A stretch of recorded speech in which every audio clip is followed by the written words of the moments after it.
14 horas e 49 minutos. Vamos continuar falando da apresentação hoje do relatório final de Renan Calheiros. Mais cedo, antes da leitura do relatório final ter começado, o senador Flávio Bolsonaro, do Patriota, do Rio de Janeiro, fez declarações críticas ao relator da CPI, Renan Calheiros.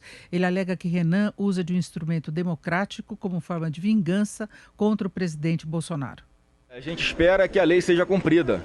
Um relatório como esse que o senador Renan Calheiros, infelizmente, não colaborou em nada para amenizar a dor das quase 600 mil vítimas do Covid no Brasil, não colocou uma vacina no braço de nenhum brasileiro, não ajudou a nenhum desempregado no Brasil, em especial aqueles que tiveram dificuldade por causa do autoritarismo de alguns governadores e prefeitos de fechar comércio, então inviabilizaram os informais. Infelizmente, o senador Renan Calheiros, num relatório muito fraco, um relatório que não tem nenhuma base jurídica, ele usa um instrumento que é legítimo da democracia como vingança contra o presidente Bolsonaro.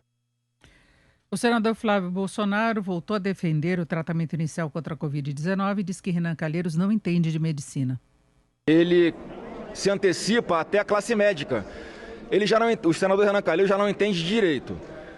Está mostrando também que não sabe nada de medicina, porque a própria classe médica é dividida com relação, por exemplo, ao tratamento da doença no estágio inicial. Tem médicos que defendem, tem médicos que não defendem. Ninguém sabe. Há uma divisão na classe médica. Jamais num relatório o senador Renan Calheiros poderia colocar algo de conclusivo no tocante a esse tema. Quando perguntado sobre a reação do pai referente ao relatório da CPI, Flávio respondeu que o presidente reagiu com risadas. Olha, eu acho que ele receberia da seguinte forma. Você conhece aquela gargalhada dele? Que não tem o que fazer de diferente disso. É uma piada de muito mau gosto o que o senador Renan Calheiros faz. Por isso que eu falo que é um relatório de cara, de pronto, inconstitucional. Não tem nada que se aproveite. Ele prestou um grande desserviço à população. O maior escândalo de corrupção que a CPI acusa o governo federal de ter feito é de uma vacina que sequer foi comprada. Não foi gastado R$ 1 de dinheiro público e eles estão falando em corrupção. 2 horas e 51 minutos, vamos falar mais sobre essa questão do relatório, tudo que envolve a CPI da pandemia. Estamos em contato agora, direto de Brasília, com José Maria Trindade. Zé Maria, boa tarde. Salve, muito boa tarde, Denise.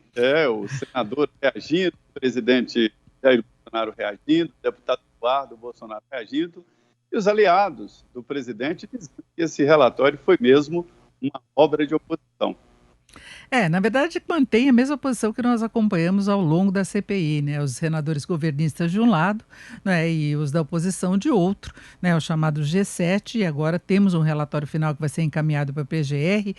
E a gente estava discutindo há pouco, Zé Maria, você acha que pode produzir algum resultado, não necessariamente em relação ao presidente, em relação aos filhos dele, mas tem muitos indiciados, são mais de 60, né, que tem a sugestão aí de indiciamento, que a CPI não tem autoridade para isso, mas tem provas, né? Tem muita documentação a ser apresentada e processos que já foram encaminhados em alguns casos, né? Que já estão em andamento. Uma CPI, ela sempre produz resultados positivos e negativos, né? Neste caso aí, a CPI não foi positiva no sentido de indicar caminhos, não foi positiva no sentido de evitar que o governo seja dividido, como foi desta vez na pandemia, né?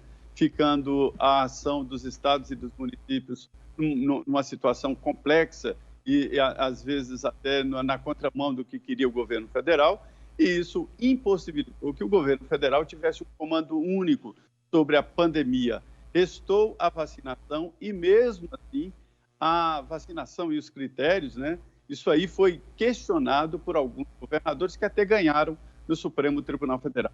Olha, Denise, o senador Flávio Bolsonaro, ele tem razão quando ele questiona a legitimidade da CPI para colocar o presidente Jair Bolsonaro como centro de um grande sistema para colaborar com a pandemia.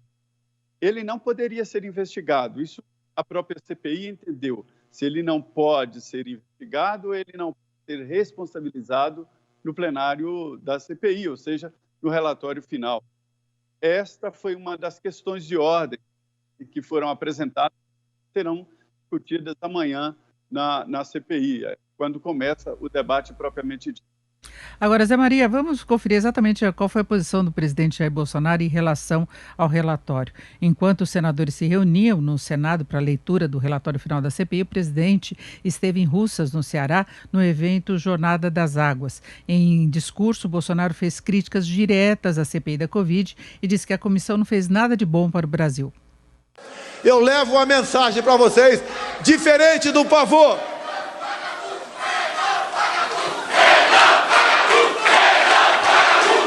A voz do povo é a voz de Deus. Como seria bom se aquela CPI tivesse fazendo algo de produtivo para o nosso Brasil. Tomar o tempo de nosso ministro da Saúde, de servidores, de pessoas humildes e de empresários. Nada produziram, a não ser o ódio e o rancor entre alguns de nós. Mas nós sabemos que não temos culpa de absolutamente nada. Sabemos que fizemos a coisa certa desde o primeiro momento. Jair Bolsonaro também confirmou o valor de R$ 400 destinado ao Auxílio Brasil e afirmou que o teto de gastos não será ultrapassado. Ontem nós decidimos, como está chegando ao fim o auxílio emergencial, dar uma majoração para o antigo programa Bolsa Família, agora chamado Auxílio Brasil, de R$ 400. Ninguém vai furar teto, ninguém vai fazer nenhuma estripulia no orçamento. Mas seria extremamente injusto deixar aproximadamente 17 milhões de pessoas com valor tão pouco no Bolsa Família. É isso, Zé Maria. Como é que você avalia a posição do presidente? Já era esperado em relação à CPI, ele reafirmou o que Flávio Bolsonaro disse também, não é? Críticas diretas, inclusive Renan Calheiros e os apoiadores do presidente, inclusive vaiando o Renan, não é? Mas tem esse enrosco político do lado do Auxílio Brasil. Essa história de não furar teto com R$ 400, na verdade eles tiram do teto, né? Não fura porque exclui do teto o que deve ser uma prorrogação do auxílio emergencial, uma fatia adicional aí do Bolsa Família, mas que está dando dor de cabeça, inclusive, internamente na equipe econômica, não é? O relatório da CPI será votado na semana que vem, né? Certamente será aprovado, porque foi um entendimento entre os integrantes ali daquele G7, grupo do 7, que domina a CPI, houve um entendimento, então ele deve naturalmente ser aprovado. Agora vejam os crimes atribuídos ao presidente Jair Bolsonaro. Epidemia com resultado morte? Não, isso não pode ser configurado juridicamente. Infração de medida sanitária preventiva, né? Complicado, não dá como pegar. A gente vê claramente que é um mecanismo de constrangeiro e de política. Charlatanismo, isso é equivalente ao exercício ilegal da profissão de médico. O presidente não cobrou consultas, não fez consulta e nem prescreveu nada. Ele apenas falou de um medicamento que ele acreditava. Incitação ao crime não dá para configurar, né? Falsificação de documentos particulares, isso aí com referência à compra da Covaxin, que não passou pelo Palácio do Planalto. Emprego irregular de verbas públicas, todas as verbas públicas foram dirigidas aos estados e aos municípios. E a Polícia Federal já está batendo na porta dos governadores. A prevaricação é com relação àquela história do deputado Luiz Miranda, que foi ao Palácio do Planalto, da Alvorada, conversou com o presidente, falou de irregularidades do governo e ele mandou investigar. Crime contra a humanidade, isso aí já é um pega para denunciar o presidente num tribunal internacional. E crime de responsabilidade, isso evidentemente é um crime de servidor público, no caso de fazer algo ou deixar de fazer em virtude de proveito próprio ou de terceiros. É uma ideia de que ele estaria ganhando com a venda da cloroquina. Isso não pode ser configurado como crime. Não há situação para isso, né? Então, essa é a situação. O relatório terá dificuldades jurídicas. Agora, sobre a fala da economia, ele entendeu o recado de ontem. Foi muito pesado, o mercado desabou, né? Dólar subiu, bolsas caíram, você analisou muito bem hoje aqui, né? E aí ele entendeu e deu recado. O rigor fiscal continua e o discurso de Paulo Guedes venceu, porque há ali um debate entre os aliados do Paulo Guedes e os políticos, que querem mais agitar, querem gastar e querem ser reeleitos em cima exatamente disso. E aí o Paulo Guedes mostrou para o presidente Bolsonaro que recursos de investimentos que estavam sendo direcionados para o Brasil já estavam indo para outros países aqui na América do Sul e havia uma desconfiança. E definindo ali um programa justo, né, que é esse Renda Brasil, mas furando o teto, aí provocaria desconfianças maiores. E aí o presidente dá os sinais claros de que ninguém vai furar o teto. Isso é uma âncora, né, Denise? Uma segurança. Com certeza, mas tem que preservar o teto, passando o recado de que de fato está sendo preservado e não que há um drible por aí. A gente vê que Paulo Guedes ainda está mobilizado no assunto, ele está cancelando inclusive a agenda dele hoje, continua em Brasília, tem essas discussões em relação ao Auxílio Brasil. Agora, Zé Maria, eu queria que você aguardasse, porque o Túlio Amanso, aí de Brasília mesmo, tem mais informações para a gente a respeito do observatório que está sendo criado para acompanhar, para fazer o monitoramento da evolução do relatório, de tudo que possa ocorrer em cima das apurações e dos resultados da CPI da Covid. Túlio, as suas informações, por favor, boa tarde.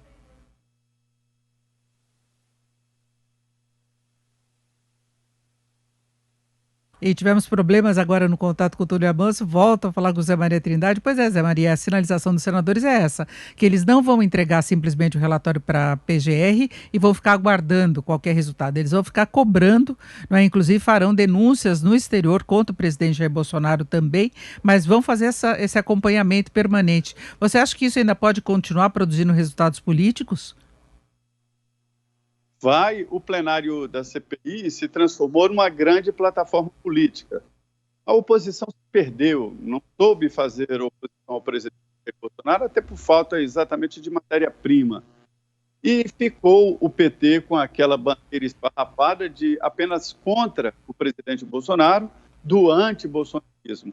Isso não é bandeira para agregar, isso não é proposta de governo, isso não é campanha para a volta ao poder, apenas do contra, né? É preciso agregar, e não soube. A CPI foi além, porque reuniu, inclusive, alguns partidos de centro e tal, e não deixou só nas mãos do PT vamos dizer, esta oposição firme ao presidente Jair Bolsonaro. E disse um senador o seguinte, Denise, que não vai morrer o debate. Eles vão criar um grupo para acompanhar o processo, no movimento semelhante ao que aconteceu na Comissão da Verdade. A Comissão da Verdade analisou mortes durante a ditadura militar, né? E aí a CPI deve criar algo parecido, um observatório. Além disso, cada entrega da cópia será um ato político. Uma cópia para o Procurador-Geral da República, uma cópia para o presidente da Câmara, cópias para as CPIs e também enviar para a Polícia Federal, enfim, fazer movimentação. Depois dessa fase, entra uma fase jurídica. Os senadores me disseram que vão cobrar do Supremo Tribunal Federal ação da Procuradoria-Geral da República. Tudo para constranger e fustigar o Ministério Público sobre essas denúncias incompletas e esvaziadas contra o presidente Bolsonaro. Agora, interessante que a CPI apurou que houve o roubo mesmo, né? Agora sim, acho que retomamos o contato com o Túlio Amanso. Túlio, você me ouve? Boa tarde.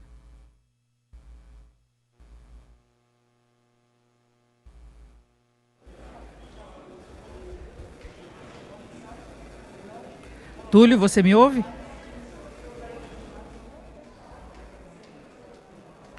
Não, nós estamos com o problema mesmo, Zé Maria, mas você já estava antecipando exatamente qual deve ser esse trabalho do observatório. Agora, será que junto ao Supremo Tribunal Federal se pode ter algum andamento? Porque já houve interferências em outro sentido, inclusive para a própria abertura da CPI, não é? Dos trabalhos. Exatamente. Olha, Denise, eu dizia antes aqui que tudo em Brasília acabava em pizza, né? Uma fase famosa, que ficou famosa no governo Collor, quando ele ia comemorar o fim das crises numa pizzaria famosa daqui de Brasília. Mas é o seguinte, agora tudo acaba no Supremo.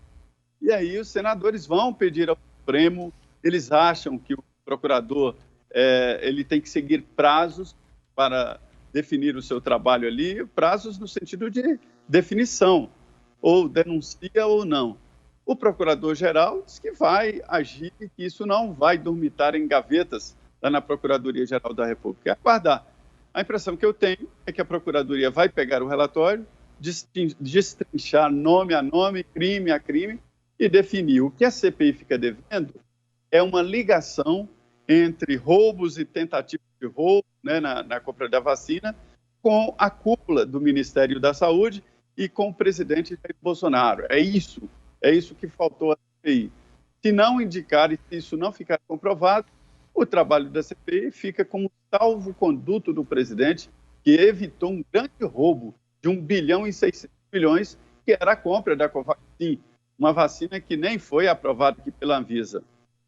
Agora, foi uma coisa muito curiosa que aconteceu todo o processo com a Covaxin, né? Porque houve muita urgência nas negociações, depois a CPI conseguiu expor que tipo de vantagem que se pretendia tirar com relação a isso. Houve momentos em que o próprio governo interferiu na aquisição também dessas vacinas, houve interferências políticas, muita negociação. O processo travou até mesmo na Anvisa, porque não havia segurança do ponto de vista sanitário.